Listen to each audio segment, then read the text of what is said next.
Assalamualaikum warahmatullahi wabarakatuh. Kembali lagi dengan channel Kemang 135. Di sini kami membuat video pada anak baru kami yang berjudul Kemang Juga Ngaji. Dan di sini di sebelah gua ada Iqbal sekaligus pendiri dari Kemang Juga Ngaji. Bagaimana Bang? Sewaktu awal membuat organisasi tersebut? Kemang Juga Ngaji. KJN awal mula itu bernama KJN. Awalnya dari acara Nurul Mustafa 2015 di Kemang Selatan, dekat Rumah Kaca. Iya. Mandala. Di situ kita masih masuk divisi jalur. Walhasil kita mulai dari KJN itu awalnya dari sebuah hashtag Kemang Juga Ngaji. Kenapa kok Kemang Juga Ngaji? Kita pengen nunjukin eksistensi bahwa anak Kemang nggak cuman maksiat, apalagi kan Kemang ini dikenal sebagai Bali kedua. Iya, Bali kedua, ya kan? Yang orang tahu di sini ya orang diskotik atau nggak ngelakuin hal-hal maksiat. Makanya kita centusin Kemang nggak salah. anak-anak Kemang itu nggak selalu begitu, bahkan itu kan dari orang-orang luar. Dan kita sebagian kecil orang-orang yang taruhnya ngehadirin lah, nyetusin nama Kemang Juga Ngaji bahwa Kemang nggak selalu maksiat gitu bos. Betul.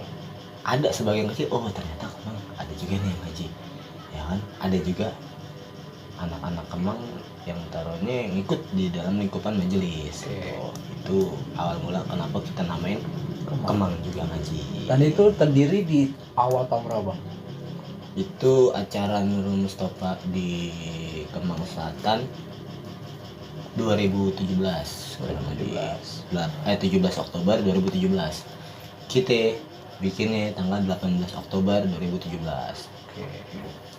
Maaf, revisi 2015. Oh ya, 2015 itu. Itu habis acara di Pejaten Istiqomah 2015. Malam minggu depannya pengumuman tanggal 17 Oktober 2015 itu acara di Kemang. Makanya sekarang alhamdulillah 2021 insya Allah ke 6 tahun. 6 tahun. Kajian ini berdiri ya? Ya, walaupun ya ambang-ambang lah sebuah organisasi ya kan. Ada pasang, ada surut gitu. Ada sih Bang, ada keluh kesah gitu di dalam komunitas Abang ini? Kalau kesah kemungkinan semua pasti ada, namanya komunitas ada pasangnya ada surutnya. Iya, benar. Yang penting di saat kita senang kita jangan lupa, ya kan? Apalagi kita berdiri karena adanya Nurul Mustafa. Kita lagi senang jangan lupa ada Nurul Mustafa di belakang. Dan kita lagi susah jangan lupa ada Nurul Mustafa di belakang. Kebanyakan orang dari sekarang saat susah ingat Nurul Mustafa, dan saat senang lupa sama Nurul Mustafa, lupa sama gurunya. Banyak orang kayak gitu Bang ya? Iyalah, kalau pasang surut pasti ada. Kalau kesah pasti semua punya, ya kan? Perjalanan hidup, jangankan di suatu organisasi majelis, di kehidupan sehari-hari pun kita ada keluh kesah masing-masing. Pastinya ada semuanya itulah. Dan kalau momen-momen terindah Abang sewaktu ngebangun Kemang Juga Ngaji ini, ada nggak sih Bang hal-hal yang nggak bisa lu lakuin alias yang susah banget itu yang lu jalanin di dalam komunitas ini, entah itu di anak-anaknya ataupun di apanya itu? Hal-hal susah hal-hal susah pasti ada, apalagi ya puncak kita tuh ada di 2018 waktu kita bikin acara anniversary Kemang Juga Ngaji 4 tahun. Yang ke-4 tahun Itu puncak kesuksesan kita. Sebelum sukses pun kita ada pasang surutnya, ya kan? Susahnya banyak, senangnya pun banyak, balance lah. Walaupun semakin hari ujiannya pun banyak, sebab hidup kalau nggak mau diuji ya mati aja. Iya. Dalam alam kematian aja bakal diuji lagi kan Bang? Nah, itu dia, kita semua tuh ada tanggung jawabnya. Apalagi kita merangkap di sebuah organisasi, pasti kita punya tanggung jawab, apalagi sebagai pengurus. Kalau orang kan mikirnya ya lah biarin aja itu anak-anak mau gimana, Cuman kan kita mikirin akhiratnya juga. Betul. Kebanyakan orang yang mimpin satu organisasi cuma mikirin dunianya, organisasi ya kan, padahal dia nggak mikirin tuh tanggung jawabnya gede di akhirat. Benar. Nggak cuman di majelis doang, RT pun begitu, ntar Tanggung bakal jawabnya, iya. iya tanggung jawab. Sebab suatu imam pemimpin bakal dimintain pertanggungjawaban apapun posisi pemimpin itu, mau di keluarga, mau di organisasi, mau di majelis ataupun di luar majelis, pasti bakalan ditanyain tuh ntar di yaumil akhir, di akhirat bakal ditanyain. Ya, benar. Nah, kalau abang ini sewaktu awal hadir di Majelis Nurul Mustafa tahun berapa bang? Awal hadir di Nurul Mustafa Iya. itu kurang lebih pokoknya zaman kita masih kecil, itu masih diajak-ajak sama saudara. Itu 2000 berapa ya pokoknya, kalau nggak salah kurang lebih kelas 5 kelas 6. Berarti Madrasah. 2008an ya ada kali. Wah, kurang tahu dah gua ini kelas berapa ya? Pokoknya 2000 kelas 5 atau nggak kelas 6 itu mulai itu diajak-ajak ya kan, Sama orang sekitar nih. sama saudara dan juga biar khusus sama anak-anak 70 asli. Dan juga kita juga dulu hadir majelis niatnya nggak hadir buat majelis, bukan buat ngaji, cuman buat huru hara Jalan-jalan gitu. ya, jalan-jalan. Ketimbang malam minggu kita bete ya kan, Jalan-jalan. jalan-jalan. Cuman alhamdulillah kita dengar Habib ngomong istiqomah, walaupun kita hadir niatan kita belum baik saat itu, cuman karena kita sering dengar nasihat Habibana buat istiqomah, perlahan niat kita yang buruk alhamdulillah Allah ganti jadi baik ya. Alhamdulillahnya sampai sekarang tahadasan bini mah kita masih dikasih istiqomah, Alhamdulillah. gitu. Sebab Jadi- istiqomah mahal harganya Kan harga mati juga. istiqomah afdalu min alfi karamah, Yang lebih artinya? keramat daripada 1000 karamah. Logo kajian ini berlogonya buaya. Kenapa kajian logonya buaya? Karena buaya itu mencerminkan hewan yang paling setia, ya kan? Dan juga logo buaya ini salah satu ikon dari Festival Palang Pintu Kemang. Oke. Pun ini pernah jadi perdebatan sama orang-orang Porkabi. Pernah jadi perdebatan, itu ada omongan hari ini kita minta tanpa izin, cuman walhasil alhamdulillah itu diatasin, dikasih omongan sama ada tetangga kita Bang Ali, Bang Tile, ngasih omongan ke orang atas, alhamdulillah akhirnya diizinin lah Dikonfirmasi Kita- tuh. ya logo ini. Sebab kan kita nggak mau cuman ini logo buaya sekedar logo buat festival Palang Pintu, tapi juga di pengajian pun kita masukin bahwa ya ini sebuah ikon gitu loh, Oke. ikon dari Kemang. Jadi kan orang kalau misalnya di majelis logonya logo majelis, Iya, ya kan kita ngelihatnya kita suatu saat pakai jaket logo majelis, kita ngelakuin hal yang nggak sewajarnya, Oh, iya, caranya paham. hal-hal hina, bakal dicap kok anak majelis begitu. Oh, jadi seakan-akan majelis jelek gitu ya. Nah. Oke. Pun di sini kita tetap menjaga nama KJN, nama Kemang ini, ikon Kemang. Makanya kita pun kalau misalnya ngelakuin itu nggak bakal pakai logo ini. Oke. Kalau visi misi dari Kemang Juga Ngaji ini apa bang? Visi misi kita kan filosofinya juga Kemang juga ini kumpulan anak-anak nakal yang ingin berubah menjadi lebih baik.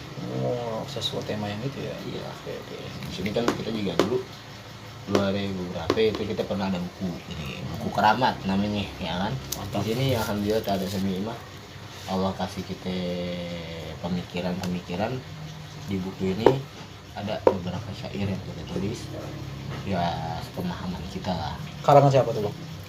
karangan umum, karangan anak-anak. Oke. Gitu loh. Oh, jadi itu karangan dari pengalaman pribadi juga ya? Pengalaman pribadi atau enggak dari nasihat yang kita cerna dari Habibana atau enggak guru-guru kita tuangin di sini sebagai syair. Kenapa kita berbentukin syair? Sebab biar orang mudah cernanya. Iya, Kalau benar. misalnya kita ngomong, kadang orang susah cerna dari ini omongan kita. Suatu pahamin ya gitu ya. Makanya kita karanglah beberapa qasidah kayak yang paling banyak paling sering dibawain kan ayat tobat, dan itu sebenarnya isinya tentang dari salah satu filosofi ini. Kita pengen jadi lebih baik ya kita karang ayo tobat ya. Benar. Walau sering maksiat begini ayo tobat gitu loh maksudnya. Paham. Berarti di buku nih banyak tentang keluh kesah abang di sini berarti ya. Enggak keluh kesah juga sih, jadi ya sedikit demi sedikit kutipan nasihat lah buat pengingat diri kita ya kan. Pun kalau misalnya kita lagi lupa, kita bukain buku, nggak cuman buku doang, sebab orang belajar di buku kalau ada gurunya setan. Benar. Sembarian kita dengerin nasihat Habibana dengan cara kita hadir majelis, sembarian kita ngebet ini buku gitu loh. Walaupun ya ini buku nggak begitu berharga. Maksudnya kenapa nggak begitu berharga? Sebab karangan kita orang nggak sebegitu dahsyat dengan karangan guru-guru kita. Paham. Makanya juga kan dulu di KJN sekadar kumpul doang biasa, dan kumpul itu kita sebut kongko ya kan. Seiring berjalannya waktu kita punya pemikiran nggak bisa begini aja, kita kumpul sekadar kumpul. Benar. Harus ada sifat B-nya. Dan harus ada nilai positif lah begitu kan. Walhasil alhamdulillah tahadasan gini mah di tempat Bang Agus, tempat Agus di Menteng Dalam itu kita lagi kumpul lagi kongko. Almarhumah ibunda dari Agus Maulana itu kini nggak ada pengajian nah ngaji Yasin Yasin ya. Walhasil alhamdulillah yaudah deh kita coba baca, kenapa enggak, toh ini masukan yang baik. Dan pencetus dari situ alhamdulillah kita mulai setiap Baca kumpul Yasin. baca Yasin. Terus sering berjalannya waktu karena kita kita dengar dari Habibana sering baca tawasul Sayyidul Walid Habibur Rahman yang ilahi bijahil anbiya, makanya kita pun kepengen nih anak-anak juga kita tambahin tuh materi, bukan cuman sekadar baca Yasin tapi kita isi dengan tawasul. Makanya pertama kali kita bagiin tawasul itu di tempat Cip. Jaten. Ya, sebenarnya maksudnya Cip. Iya. Sipa Fauzia tuh. Kita bagiin itu tawasul biar anak-anak pun baca. Tawasul Sayyidul Walid. Sering berjalannya waktu ya kan, kita adain setiap sebulan sekali itu namanya Kongko Akbar. Kongko Akbar itu diisi dengan pembacaan maulid. Kita ambil berkah-berkah dari guru-guru kita baca maulid Sintuduror. Itu pertama kali Kongko Akbar di rumah Alpa. Sini belakang Ini Alpa ya. kameramen kita ya. Oke. Ya kan? Siap ya. Itu kita mulai baca maulid Sintuduror. Diawali dengan pembacaan Yasin, bacaan tawasul, terus kita baca maulid. Barulah habis itu kita kongko ngobrol bareng ya kan. Ini berarti sama aja kayak majelis bang ya gitu ya. Sama aja kayak majelis, cuman kita merintis iya dari orang-orang sekitar kita ya. Sebab kan kita mikirnya juga alhamdulillah semakin berkembangnya waktu banyak tamu-tamu yang datang ke KJN. Kongko pun nggak satu tempat, Dia pindah-pindah gitu kan ya. Oke.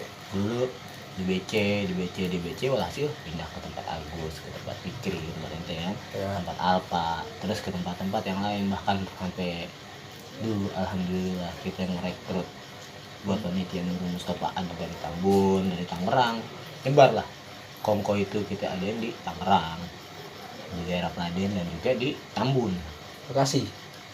bahkan ke Pulau Jahe, tempat orang yang dibawa sama Bang Agus si Dinda Pulau Jahe. Ini berarti sama aja kajian ini sebagai wadah dari sejak Bodetabek ini bang ya. Alhamdulillah kita berkah Nurul Mustafa hajar min fadli rabbi bil barakati Habibana Hasan. Semua ini karena Allah Ta'ala dengan keberkahan Habibana Hasan. Dan juga alhamdulillah kita kenal saudara-saudara dari tadi Jabodetabek, dari majelis Nurul Mustafa. Bener. Makanya tadi kita bahas, saat lu senang lu harus ingat ada Nurul Mustafa di belakang lu. Saat lu susah lu harus ingat juga ada Nurul Mustafa di belakang lu. Itu yang bikin kita berpacuan. Makanya kita ngalihin kongko pindah-pindah tempat, kita tanpa kita sadarin ikutin. Kita belajar dari sejarah-sejarah Nurul Mustafa. Habibana dulu dakwah dari rumah ke rumah. Iya. Dari rumah ke rumah, dari majelis dari masjid ke masjid, musola ke musola. Alhamdulillah Tadasan Bini mah majelis Nurul Mustafa sekarang jadi gede. Kita ngikutin tuh, kita cuman punya seujung kuku ya kan, seujung kuku dari pemahaman itu kita coba dah kenapa enggak ya kan, bukan berarti kita pengen bikin Habibana, enggak, justru Habibana kan taruhnya udah tinggi, kita dari rumah ke rumah nyalurin itu. Bahkan salah satu tujuan kita kenapa pindah-pindah tempat, bahkan anak-anak juga kita usulin, coba dong lo ngambil kongko, coba dong lo ngambil kongko. Usul Kenapa? gitu ya, Ya, saran. karena biar orang tuanya itu pada tahu bahwa anak-anaknya di luaran ngaji tuh ngapain. Kita datang ke sono, kita hadir di sono, di rumah dia yang undang, kita tunjukin lah bahwa oh ini teman-teman mereka di luaran, walaupun kita masih busuk tapi seenggaknya ada kegiatan baik nih, Ada hal positifnya. nah, positifnya gitu. Makanya kalau misalkan ngumpul yang berfaedah gitu, jangan ngumpulin, kalau misalkan ngumpul jangan gosipin orang gitu bang ya. Jangan gitu, larang sama agama. Nah, gue dengar nih bang, katanya Kemang ini kan merintis nih ya kan, merintis jadi seorang KBNM, ya kan KBNM, dan juga merintis juga di anak-anak kru. Pinter gitu mah. Kalau perlu itu laki-lakinya rata-rata emang kru. Kalau KBNM dulu sebenarnya kita nggak ikut KBNM, kita cuman perkumpulan doang. Makanya di kajian ini nggak ada logo Nur Mustafa-nya. Cuman karena kita bergerak berkah Habibana, kita kumpul berkah Habibana, kita ada di majelis, di luar majelis pun berkah Habibana. Oke lah kita gabung di KBNM di sektor. Iya. Di sektor itu KBNM pusat. Itu wadah tempat ngumpulin KBNM resmi lah namanya. Itu di sektor. Seiring berjalannya waktu, ya bukan munafik tapi kita pun tergerak hati ngelihat jamaah tetap, walaupun dulu kita begitu, kita nakal, Pernah ngatak juga ya. cuman alhamdulillah kita punya kesadaran, oh iya kita begini terus yang ada kita ngejelekin nama majelis tanpa disadarin. Wah kita gabung di sektor, kita mulai dari pergerakan khusus anak-anak kakinya. Anak-anak lakinya setiap majelis ada yang ngatap kita turunin, ada yang ngatap kita turunin, ya kan, mau itu siapa, mau itu rame, mau itu kagak, yang penting kita turunin, sebab kita pengen ini majelis bersih dari yang itu awal mula kita nurunin jamaah. Dan juga ada tuh satu kejadian lucu ya kan? Gimana tuh bang? Waktu kita nurunin jamaah, Jangan lupa di part 2 nya ya guys. ya